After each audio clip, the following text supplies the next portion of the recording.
Xo'sh xabar. Assalomu alaykum dunyoning har qaysi joylaridagi aziz qarindoshlar. Avlodlarning sog'lom va safoliq yetilib cho'ng bo'lish uchun muhojirat yashayotgan Rahima xonim, tonglik pedagog, mutaxassis va psixologiya doktori Odam Güneş apandining Balog'at mazgildagi 100 qoida nomli kitobini tarjima qilib xalqimizga sundi.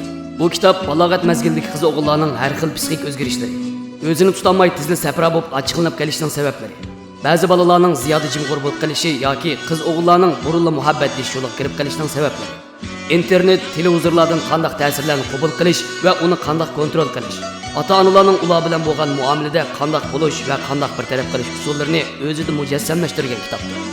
Odam Güneş apandi Amerika psixologlar jamiyati, o'yin orqali davolash usuli jamiyati, Amerika maslahatchilar jamiyati va xalqaro oilada davolash jamiyatining a'zosi bo'lib, hozirgacha turk tilida 21 parcha asr va ingliz tilida bir qancha kitobi nashrdan chiqqan. Avlodingizga ko'ngil bo'ling. Avlod demak millatning kelgusi demak. Kitob ilm xazinasidir.